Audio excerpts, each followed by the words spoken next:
de Serre et Terroir Gourmand, nous partons à la découverte de deux produits, le pruneau d'Agen et la noisette de Cancon dans le Haut-Agenais. Sur son exploitation, Philippe nous montrera toutes les étapes de la fabrication du fameux pruneau d'Agen. Puis nous retrouverons Patrick en pleine récolte de noisettes et sa femme Sabrina qui les transforme notamment en pâte à tartiner. Je vous laisse découvrir ces produits typiques et ceux qui les font vivre et je vous retrouve juste après pour les cuisiner. A tout de suite.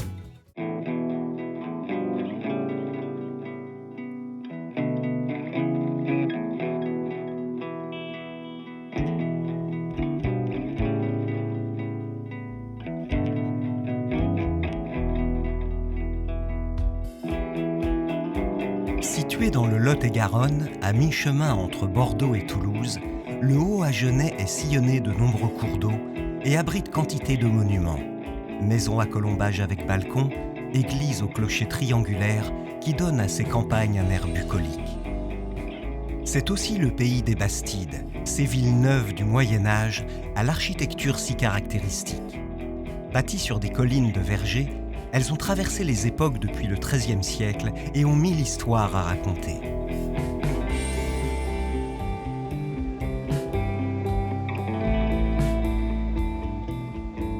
Terre argilo-calcaire, coteaux et vallons, le Haut-Agenais est un pays idéal pour faire pousser un fruit délicieux et reconnu comme un trésor de bienfaits nutritionnels, la noisette. À Bogas, Patrick Chassac a planté il y a 25 ans ses premiers vergers. C'est avec passion qu'il récolte et transforme ce petit fruit à coque. Mais l'emblème gastronomique de la région reste incontestablement le pruneau d'Agen. Véritable pépite noire cultivée dans les environs depuis le XIIe siècle. À Castelnau de Grattecambe, Philippe Brousse et sa famille en ont fait leur activité principale.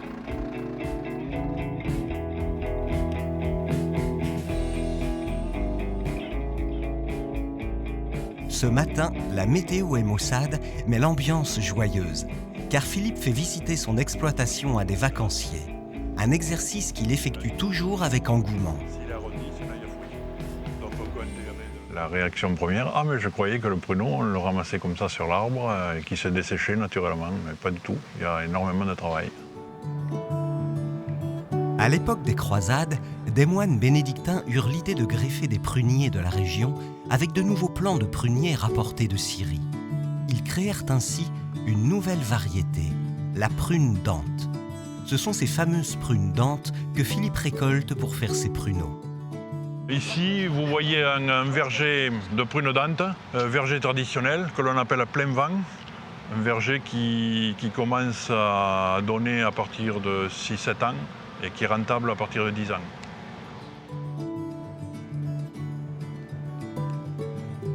On dit toujours sous-couer un prunier, mais en fait on vibre un prunier.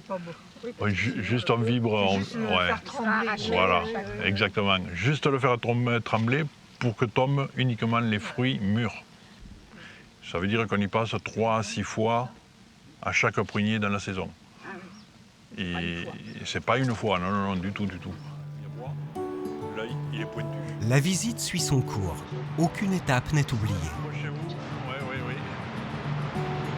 Donc ici, pour vous montrer simplement l'appareil qui nous sert à calibrer. Les vacanciers découvrent avec intérêt la fabrication de cette gourmandise qu'ils croyaient tomber de l'arbre. Et comme à chaque fois, ils sont ravis de goûter les pruneaux tout frais. Sucré, très moelleux, c'est super. Ils découvrent un pruneau qui sort du four, quoi. C'est idéal, quoi. Moelleux, savoureux, antioxydant, le pruneau est naturellement bon pour la santé. Ce sont des marins, il y a des siècles, qui ont contribué à sa renommée en l'embarquant avec eux pour des voyages au long cours. Et comme les pruneaux étaient expédiés d'Agen par bateau, ils furent connus sous la dénomination pruneau d'Agen.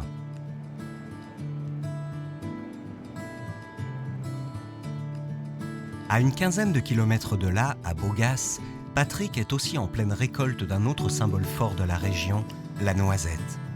Lorsqu'il y a 20 ans, il a repris l'exploitation de ses parents, il a effectué une petite révolution. Terminé l'élevage et les céréales, Patrick plante des vergers de noisetiers. Alors dans la nature, voilà comment la noisette elle tombe au sol. Donc sur des petits coups de vent, avec de l'humidité, c'est par ce phénomène-là que la noisette elle tombe, et en fait sur l'arbre elle est accrochée à son involucre, son enveloppe, et quand elle tombe au sol ça se sépare naturellement. Et quand Patrick estime que 50% des noisettes sont tombées sur le sol, il déclenche la récolte. Elle dure environ 6 semaines au début de l'automne. Dans un premier temps, une machine équipée de balais, l'endainer, regroupe les noisettes en ligne. Ensuite, la récolteuse passe pour les ramasser et les stocker dans une benne. Pour collecter la totalité des noisettes, il faut en moyenne 3 passages sous chaque arbre du verger au cours de la période de récolte. C'est parce qu'elle est entièrement mécanisée que la production de la noisette a été relancée dans la région. Mais si Patrick utilise beaucoup de machines pour travailler, il tente aussi d'être le plus possible en harmonie avec la nature. Nous, en noisetier, on ne nourrit pas l'arbre, on nourrit la terre, et c'est la terre qui nourrit l'arbre. On s'occupe de la vie du sol, et quand le sol est en bonne forme, et en pleine forme, eh bien lui, il n'a pas de mal pour nourrir le noisetier et faire d'excellentes noisettes. Alors en clair, comment ça se passe? Toutes les feuilles qui tombent au sol et tout le bois de taille, on le broie, et c'est en fait le garde-à-manger de notre sol, et le sol se nourrit de tout ça. Sensible aux questions environnementales, Patrick est aussi conscient qu'il a besoin de beaucoup d'eau pour irriguer ses arbres. Il a donc mis en place une gestion de l'eau qui a le moins d'impact possible sur la nature. Cette eau, elle vient de lacs collinaires, et c'est une eau qu'on récupère l'hiver, quand il y en a excès, qu'on la stocke dans nos lacs collinaires, et on la réutilise l'été quand on en a besoin.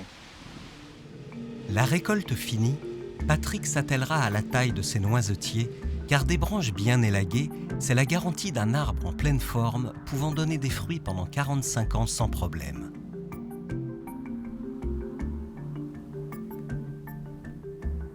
Patrick a aujourd'hui 24 hectares de vergers en production, environ 18 000 arbres qui lui apporteront 70 tonnes de noisettes cette année. Retour chez Philippe, où les 17 hectares de pruniers arrivent eux aussi à maturité. C'est la fin de l'été.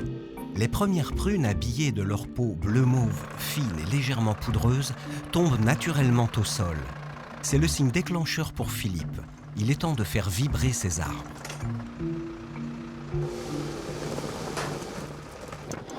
Le but, c'est de faire tomber juste la prune qui est mûre, mais par contre d'y repasser tous les 3, 4, 5 jours maximum.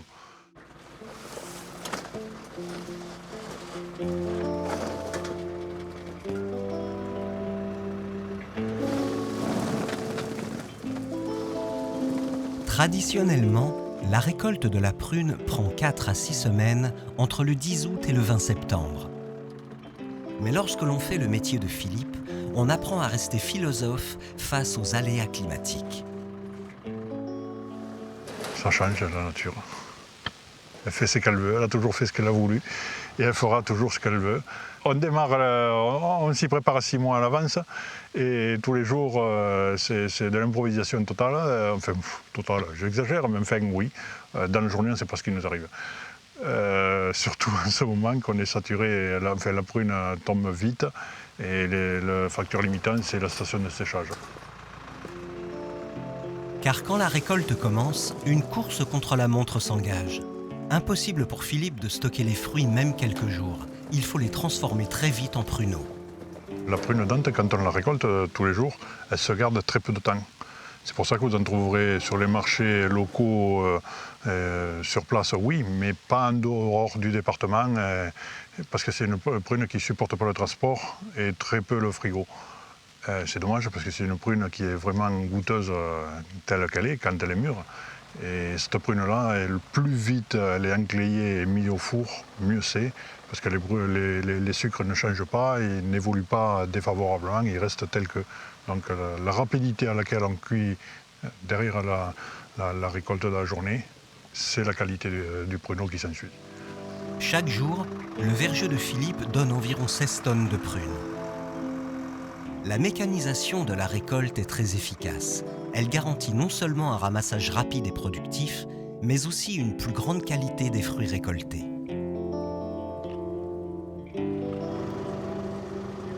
Voilà 5 générations que la famille de Philippe travaille le pruneau.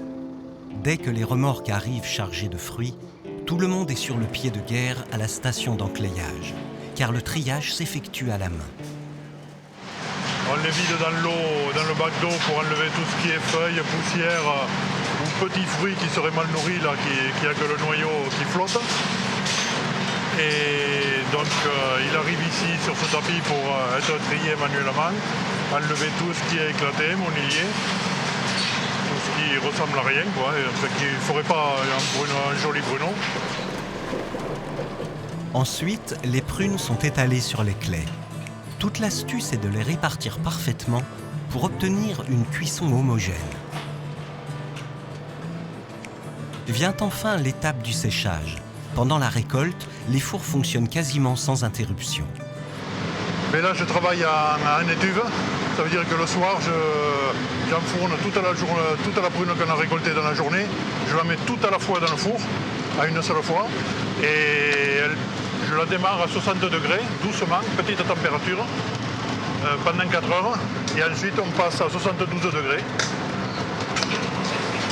pendant 14 à 16 heures de plus.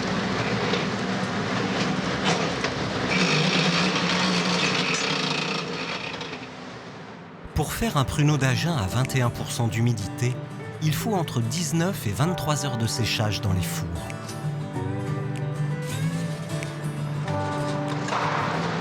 La fournée est bonne.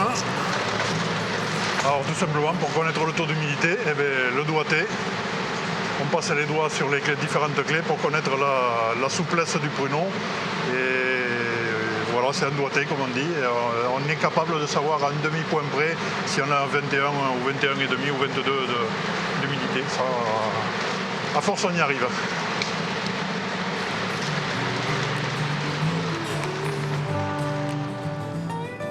Les pruneaux restent ensuite une nuit à refroidir sous le hangar.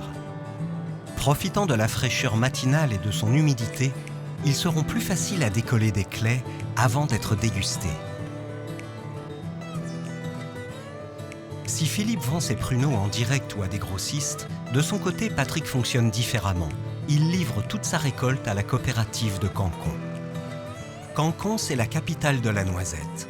C'est ici que dans les années 70, quelques agriculteurs se sont associés pour se lancer dans une agriculture originale pour l'époque, mais potentiellement rentable. Avec Jean-Luc, le directeur de la coopérative, Patrick inspecte un lot.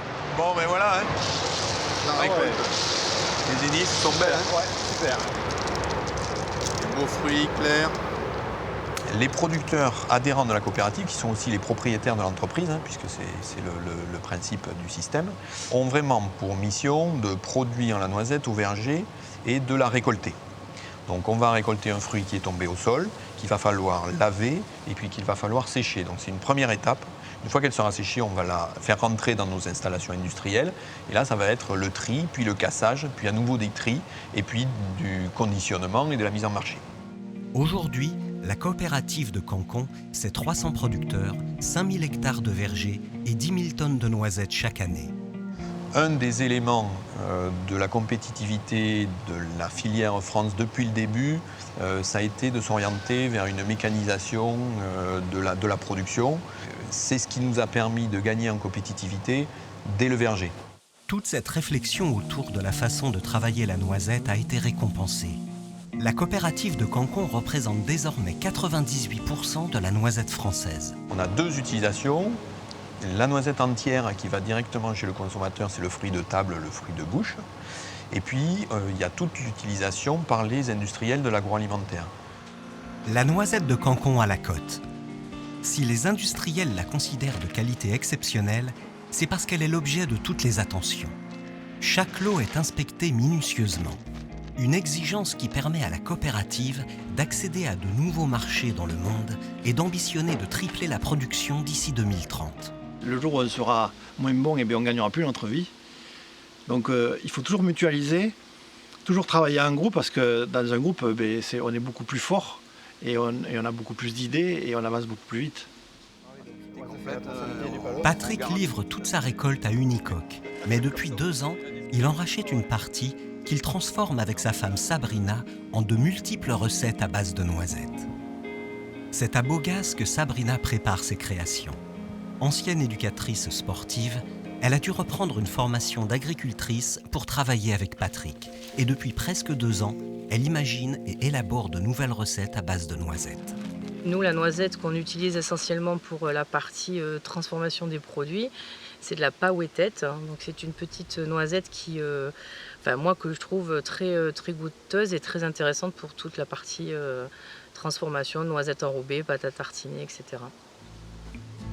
Il y a une recette qui fait l'unanimité chez les consommateurs, c'est la pâte à tartiner maison, entièrement naturelle.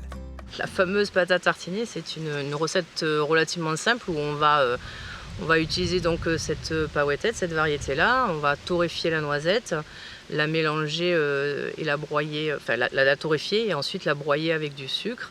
Et après, il n'y a que ces 2 ingrédients. On en a une autre où on peut rajouter, où on rajoute du chocolat effectivement à l'intérieur. Et après, c'est de la mise en pot. Voilà, mais on est sur un gros pourcentage en noisettes, donc qui donne un produit assez sympa au final, quoi. Elle aime chercher, imaginer avec Patrick de nouvelles utilisations de la noisette. D'ailleurs, le couple n'hésite pas à s'appuyer sur les compétences d'autres artisans. Et par exemple, pour la bière à la noisette, on n'en a eu que l'idée et on a confié la technique à un brasseur qui nous a fait un produit super. Entière, concassée, en poudre, grillée, salée, sucrée ou encore sous forme de farine, il existe 1001 façons de déguster la noisette. Déjà, c'était un nouveau challenge pour moi. Je trouve que c'était assez intéressant. Après, c'est vrai que la production en tant que telle, faire des recherches sur différents produits, élaborer différents produits, je trouve ça très, très sympa. Maintenant, Sabrina cherche à proposer ses produits au plus grand nombre. Elle vend à travers tout le département dans des magasins de producteurs et des marchés. Elle aimerait faire connaître sa fameuse pâte à tartiner à d'autres régions comme la Bretagne ou l'Alsace. Retour dans les vergers de prunes d'Ante. Aujourd'hui, Philippe a rendez-vous avec Jacques du bureau interprofessionnel du pruneau au sujet de l'indication géographique protégée, la fameuse IGP. Alors l'IGP, indication géographique protégée pruneau d'Agen, c'est l'identité même du pruneau d'Agen. Ça regroupe l'ensemble de la zone de production qui comprend le Lot-et-Garonne où est produit 76% de la production pruneau d'Agen et tous les départements limitrophes que sont la Gironde, la Dordogne, le Lot, le Tarn-et-Garonne et le Gers. Voilà les départements dans lesquels vous pouvez trouver de la production de pruneaux d'Agen. Si les vergers de Philippe sont situés au cœur de la région de production de l'IGP, sa méthode de fabrication des pruneaux n'est pas encore reconnue par le label. Cependant, les conditions d'obtention du précieux logo sont en train d'évoluer. Philippe a donc engagé une démarche pour l'acquérir. Il pourrait alors écrire pruneaux d'Agen sur ses étiquettes, un détail qui est loin d'être insignifiant. L'IGP, pour moi, ça va être une reconnaissance, bien sûr, de la situation géographique de notre produit, du terroir qui est le Lot-et-Garonne avec le pruneau d'Agen. Et bien sûr, la reconnaissance de tout le travail et le cahier des charges qui a été mis en place par les producteurs sur un travail, un savoir-faire et une qualité surtout de pruneau qui est irréprochable. Si Philippe attend beaucoup de l'IGP, c'est parce que ce label compte de plus en plus pour les consommateurs.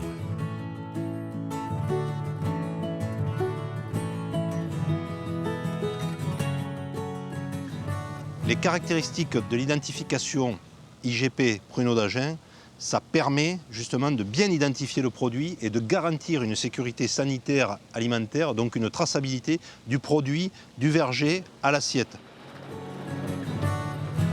L'IGP, en véritable traceur du produit, permettra à Philippe de vendre plus facilement les 40 tonnes de pruneaux qu'il produit chaque année.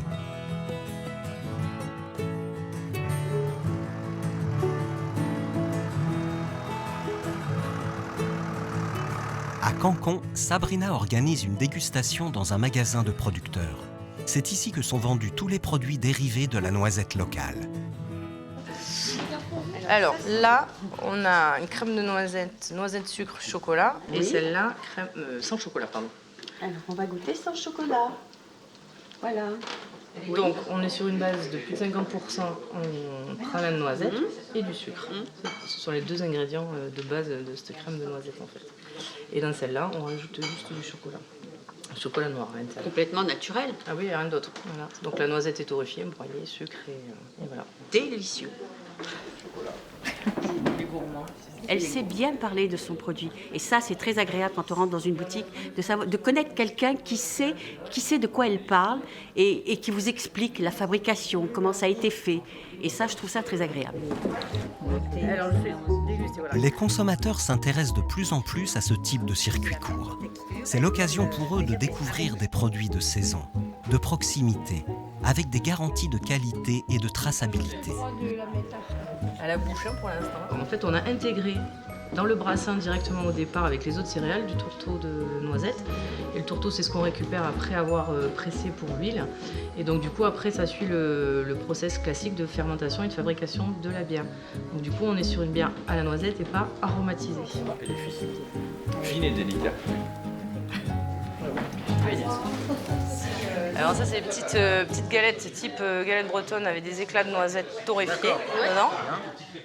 Parler aux clients, ça nous permet déjà de pouvoir leur expliquer la production de la noisette en amont.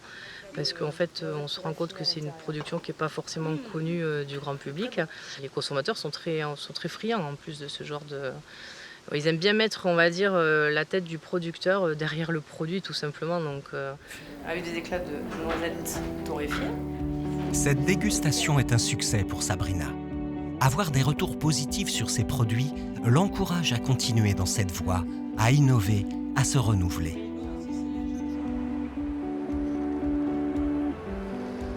Philippe, Patrick, Sabrina et leur famille cultivent des produits ancrés dans leur région, mais en y associant des méthodes de production modernes ou de l'agrotourisme. Tout en respectant la terre du Haut-Agenais, ils démontrent que le monde paysan est porteur d'innovation et plus que jamais tourné vers l'avenir.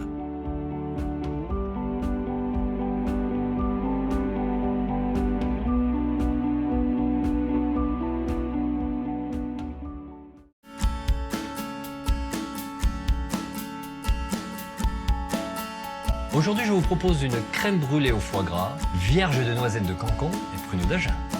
Pour réaliser cette recette pour 4 personnes, il vous faudra 200 g de foie gras de canard cru, 200 g de lait entier, 30 g de sucre cassonade, 2 œufs, sel et poivre du moulin, 100 g de pruneaux d'Agen, 50 g de noisettes de Cancon, 10 g de ciboulette, 5 g d'huile de noisette. Dans une casserole, faire tiédir le lait, couper le foie gras en cubes de 1 cm environ et le mettre dans un récipient haut. Versez le lait tiède par-dessus, puis mixez à petite vitesse.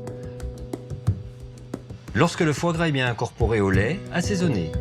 Ajoutez les œufs et mixez 10 secondes de plus.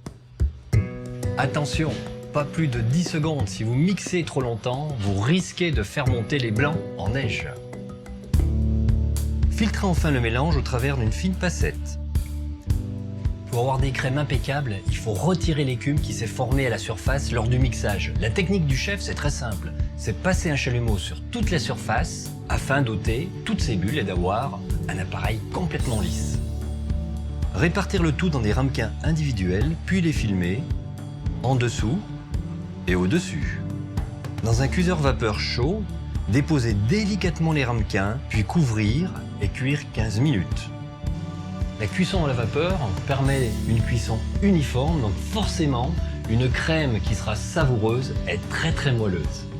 En fin de cuisson, laissez refroidir complètement les crèmes. Pour la vierge, concassez grossièrement les noisettes, ciselez la ciboulette et taillez les pruneaux en petits morceaux. Dans un bol, mélangez tous les ingrédients, assaisonnez, puis ajoutez l'huile de noisette. Réservez. Pour le dressage, dans l'assiette de votre choix, déposez une grosse cuillerée de crème et l'étalez partiellement pour lui donner du relief. Saupoudrer légèrement de sucre cassonade, puis à l'aide d'un chalumeau de cuisine, faire fondre le sucre jusqu'à ce qu'il ait une belle couleur caramel. Déposer la vierge de pruneaux et noisettes. Décorer enfin de quelques pousses d'herbe et servir aussitôt. Je vous souhaite une très agréable dégustation et je vous dis à bientôt.